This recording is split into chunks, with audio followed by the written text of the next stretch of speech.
ई ऐसा short trick है जिससे आपको टेंस और बहुत पहचानने में आसानी हो।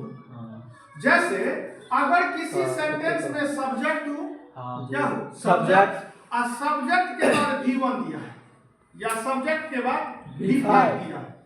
V1 का मतलब कि जैसे हम बोलेंगे कि आई राइट अ लेटर, तो देखिए आई है मतलब सब्जेक्ट है, उसके बाद क्या है राइट लगा ना। तो जब आई के बाद राइट लग गया तो वो V1 हुआ ना, तो फिर वो सिंपल प्रेजेंट टेंस हो जाएगा। या हम बोलेंगे कि सीता राइट्स अ लेटर, तो सीता है सब्जेक्ट और उसके बाद क्या लग गया राइट्स, तो V5 लगा है, तो फिर भी वो सिंपल प्रेजेंट टेंस है। अगर किसी सेंटेंस में सब्जेक्ट के बाद डू लगे, जैसे हम बोलते हैं ना कि I do not go to Delhi, तो आई डू, और जब नोट गो टू दिल्ली, तो अगर डू लगा हो और डू या डन लगा होगा तो उसके बाद क्या लगा होगा V1, क्या लगा होगा। तो अगर किसी सेंटेंस में सब्जेक्ट हो और सब्जेक्ट के बाद या तो V1 मिलेगा तब भी सिंपल प्रेजेंट टेंस होगा, सब्जेक्ट के बाद V5 मिलेगा तब भी क्या होगा सिंपल प्रेजेंट टेंस होगा। अगर किसी सेंटेंस में सब्जेक्ट के बाद डू या डन मिले तभी वो कौन टेंस होगा सिंपल प्रेजेंट। ये कोई जानने में दिक्कत है क्योंकि अभी बहुत कम समय है, तो इसमें आपको ऐसे ही रिमेंबर करना होगा टेंस। फिर देखिए हमने बोला कि अगर सब्जेक्ट लगा हो, सब्जेक्ट के बाद इजमार लगा हो, इजमार के बाद V4 लगा हो, तो आप उसको क्या जानेंगे कि प्रेजेंट कंटीन्यूअस टेंस। अगर कहीं सब्जेक्ट हो और सब्जेक्ट के बाद इजमार में से एक मिले और V4, जैसे आपको कोई क्या बोलेगा, आपको जैसे आप बोलेंगे कि आई एम गोइंग लगा है ना, I am going to Patna, कैसे लिखा होगा, और आपको मान के चलिए ये टेंस पहचानने के लिए कोई बोलेगा कि I am going to Patna कौन टेंस है, तो सबसे पहले सब्जेक्ट है, सब्जेक्ट के बाद इजमार है, और इजमार के बाद क्या लगा V4, तो हमने क्या लिखा है सब्जेक्ट, इजमार में से कोई एक लगा होगा सब्जेक्ट के हिसाब से और फिर V4 लगेगा, तो उस टेंस का नाम क्या होगा प्रेजेंट कंटीन्यूअस टेंस। जान है कि नहीं सर, कि कोई दिक्कत है नहीं। अब देखिए हमने क्या बोला कि अगर सब्जेक्ट लगा और सब्जेक्ट के बाद क्या हो हैव या हैज, अगर सब्जेक्ट के बाद हैव या हैज में से कोई एक हो और या तो V3 उसके बाद लगा हो, तो उस टेंस का नाम क्या हो जाएगा प्रेजेंट परफेक्ट टेंस। अगर सब्जेक्ट हो, सब्जेक्ट के बाद हैव या हैज में से एक हो और उसके बाद V3 लगा हो, तो क्या होगा present perfect tense.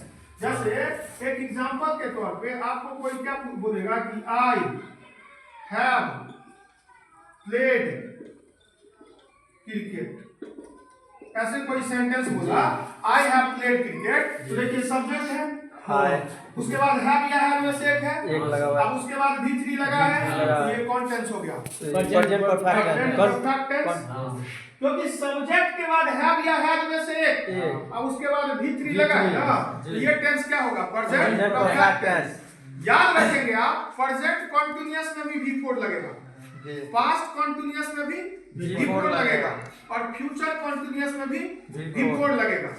Present perfect में भी V3 लगता है, पास्ट परफेक्ट में भी V3 लगता है और फ्यूचर परफेक्ट में भी V3 लगता है। ये डन है। अब देखिए तो हैव हैज के बाद अगर आपको V3 मिल जाएगा तो क्या लगेगा कि ये कौन टेंस है प्रेजेंट परफेक्ट टेंस जी। अगर किसी सेंटेंस में सब्जेक्ट लगा जी, हैव या हैज लगा, उसके बाद बीन लगा और उसके बाद V4 लगा हो, अगर किसी सेंटेंस में सब्जेक्ट के बाद हैव या हैज में से एक लगा हो, उसके बाद बीन लगा हो और V4 लगा हो, तो आप क्या जानेंगे कि ये कौन टेंस है प्रेजेंट कंटीन्यूअस टेंस। ठीक। अगर उस सेंटेंस में क्या होगा कि अगर मान के चलिए किसी सेंटेंस में बीन के बाद V4 लग गया, दिखा हुआ मिल जाएगा, तो आप जान गए कि ये प्रेजेंट परफेक्ट कंटीन्यूअस टेंस है। कोई दिक्कत नहीं सर, चार टेंस में है तो पूछिए नहीं सर है। अब देखिए हमने फिर सिंपल पास्ट का बताया कि अगर किसी सेंटेंस में सब्जेक्ट के बाद V2 लगे, क्या लगे V2, सब्जेक्ट के बाद V2 लगा हुआ मिल जाए, अगर किसी सेंटेंस में सब्जेक्ट के बाद क्या मिले V2 मिले, तो आप क्या समझिए कि ये कौन टेंस है सिंपल पास्ट टेंस। या सब्जेक्ट के बाद डिड मिले, डिड के बाद क्या मिलेगा V1 नोट मिल जाएगा, डिड के बाद रहेगा नोट, निगेटिव से मिल जाएगा जी सर। तो डिड लगे उसके बाद नोट अब उसके बाद V1 या तो अगर ऐसे जानिए कि अगर किसी सेंटेंस में डिड लगा होगा तो कहाँ चला जाएगा? सिंपल पास्ट में। उसका सिंपल पास्ट में चला जाएगा जी। जान रहे कि नहीं? अगर किसी सेंटेंस में सब्जेक्ट लगा और सब्जेक्ट के बाद वाज या वर्ड लगा और वाज या वर्ड के बाद क्या लगा? V4 तो आप क्या बोलेंगे कि ये पास्ट कंटीन्यूअस टेंस। जैसे अगर किसी सेंटेंस में सब्जेक्ट लगा हो, सब्जेक्ट के बाद हैड लगा हो और हैड के बाद V3 लगा हो तो आप क्या बोलेंगे कि ये पास्ट परफेक्ट टेंस। समझ गए हैं? वैसे हम बता रहे हैं। अगर किसी सेंटेंस में सब्जेक्ट लगा हो, सब्जेक्ट के बाद हैड लगा हो, हैड के बाद बीन लगा हो तो आप बीन के बाद क्या मिल जाएगा? V4 तो आप क्या बोलेंगे कि पास्ट कंटीन्यूअस टेंस। अगर किसी सेंटेंस में सब्जेक्ट हो, सब्जेक्ट के बाद शैल या विल लगा तो शैल या विल के बाद क्या लग जाएगा? V1 तो वो कौन टेंस होगा? Simple future tense. अगर किसी सेंटेंस में सब्जेक्ट लगा हो, सब्जेक्ट के बाद शैल या विल में से एक लगा हो, उसके बाद क्या लगा हो? बी। क्या लगा हो? बी लगेगा। क्या लगा हो? बी। अब बी के बाद V4 लगा हो तो क्या जानेंगे कि कौन टेंस है? Future continuous tense. अगर किसी सेंटेंस में सब्जेक्ट लगा हो, सब्जेक्ट के बाद शैल या विल में से एक लगा हो, उसके बाद हैव के बाद क्या लगा हो? V3 तो क्या जानेंगे? Future perfect tense. अगर किसी सेंटेंस में सब्जेक्ट लगा हो, सब्जेक्ट के बाद शैल या विल, उसके बाद हैव के बाद विल के बाद V4 लगा हो तो क्या जानेंगे? फ्यूचर परफेक्ट कंटीन्यूअस टेंस है। कोई दिक्कत नहीं? एक चीज और जान लीजिए, इतना जानने में किस किस को दिक्कत है? तो पूछिए। देखिए अगर टेंस आएगा तभी वॉइस आएगा, तभी नरेशन आएगा और बहुत सारा क्वेश्चन टैग वगैरह। कोई दिक्कत है आप बेहिचक पूछ सकते हैं, उसमें किसी भी प्रकार की कोई दिक्कत नहीं है नहीं। अब देखिए जैसे आप क्या हुआ कि कभी कहीं जा रहे हैं और आपको क्या होता है कि कोई पूछ दिया, कोई लड़का आया और पूछा क्या कि सीता इट्स अ मैंगो। क्या पूछ दिया? Sita it's a mango.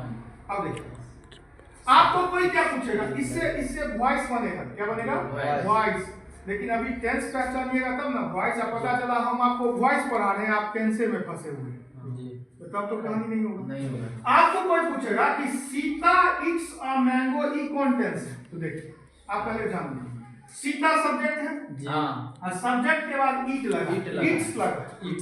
तो इट्स लगा है तो हमने आपको बताया था कि किसी भी वर्ब में एस या ईएस लगता है तो वो क्या बन जाता है? V5 बनता है ना। तो देखिए सीता के साथ क्या लगा? V5। और सीता के साथ अगर सब्जेक्ट के बाद V1 या V5 रहेगा तो कौन टेंस?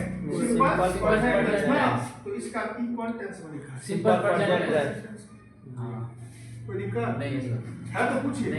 अब जैसे देखिए आपको कोई पूछेगा, एक एग्जांपल के तौर पे कि कोई पूछेगा Ram has played, Ram has played. ठीक, आपको कोई पूछेगा कि ई कौन टेंस है तो देखिए सब्जेक्ट है और उसके बाद क्या लग गया? हैव या हैड में से एक लगा है और उसके बाद क्या लगा? V3 तो ये कौन टेंस होगा? Present perfect. Subject plus have या हैड में से एक और उसके बाद V3 लगेगा तो वो कौन टेंस का? Present perfect tense. तो आप क्या बोलिएगा कि प्रेजेंट परफेक्ट टेंस। कोई दिक्कत नहीं सर? जान गए हैं? जी सर। पहचान पाइएगा? अब ऐसे देखिए आपको कोई क्या पूछेगा, एक सेंटेंस नहीं जानेगा तो फिर बताएं, हमसे पूछ सकते हैं। अब ऐसे देखिए आपको कोई क्या पूछेगा कि I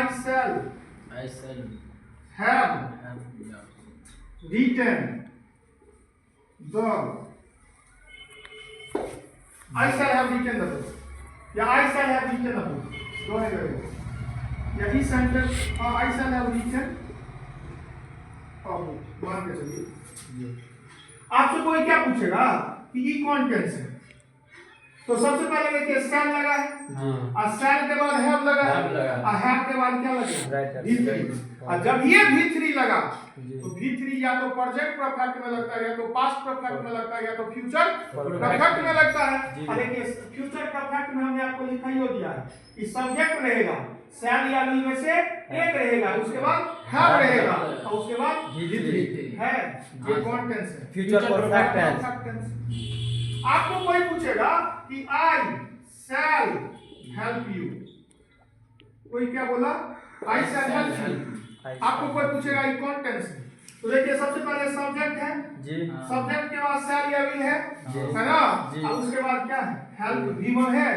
तो सब्जेक्ट हो, अगर देखिए सब्जेक्ट के बाद शैल या विल हो और उसके बाद V1 होगा तो वो सिंपल फ्यूचर टेंस होगा। अगर सब्जेक्ट लगा उसके बाद शैल या विल में से एक लगा हो, फिर बी लगा हो और फिर V4 लगा हो तो वो क्या हो जाएगा? Future continuous. Future continuous. अगर सब्जेक्ट लगा हो, सब्जेक्ट के बाद शैल या विल लगा हो, फिर हैव लगा हो और फिर V3 लगा हो तो वो क्या हो जाएगा? Future perfect. अगर सब्जेक्ट लगा हो उसके बाद शैल या विल, फिर हैव, फिर बीन और फिर V4 लगा हो तो वो क्या कहलाएगा? फ्यूचर परफेक्ट कंटीन्यूअस टेंस जी। तो अभी देखिए आई मतलब सब्जेक्ट लगा है जी, उसके बाद शैल लगा है और उसके बाद क्या लगा? V1। तो वही सब्जेक्ट शैल या विल में से एक लगा है और V1 लगा है। तो हमने क्या बताया है? देखिए सब्जेक्ट लगाए हैं, सब्जेक्ट फिर शैल या विल में से एक और फिर V1, तो वो कौन टेंस का? Simple future tense. ऐसे ही आपको जी पहचान करिएगा पक्का। दिक्कत है अगर देखिए हम बार बार बता रहे हैं कि ई अगर आप नहीं पहचान पाए ना तो आपसे वॉइस नहीं बनेगा। कितना भी हम ट्रिक लगवाएंगे, ट्रिक से काम करवा देंगे लेकिन ज्यादा कॉन्सेप्ट क्लियर नहीं होगा। जैसे अब एक एग्जांपल के तौर पे और बता रहे हैं, जैसे हम क्या बोलेंगे कि Sita is eating a mango. Sita is eating a mango. आपसे हम जब वॉइस बनवाएंगे ना तो हम पूछेंगे कि Sita is eating a mango कौन टेंस है? तो देखिए इज एम आर के बाद क्या लगा है? V4। इज एम आर के बाद क्या लगेगा? V4। तो अगर इज एम आर के बाद V4 लगेगा तो प्रेजेंट कंटीन्यूअस टेंस होगा। वाज वर के बाद V4 लगेगा तो पास्ट कंटीन्यूअस होगा और शैल बी या विल बी के बाद V4 लगेगा तो फ्यूचर कंटीन्यूअस होगा। तो अभी क्या लगा है? इज एम आर के बाद देखिए सब्जेक्ट लगा है और उसके बाद इज एम आर लग गया ना और उसके बाद V4 लगा है। तो लिखना है कि सब्जेक्ट इज या एम या आर हो और उसके बाद V4 हो तो उसका नाम क्या होगा? Present continuous tense. Present continuous tense. दिक्कत नहीं चल गए ठीक है।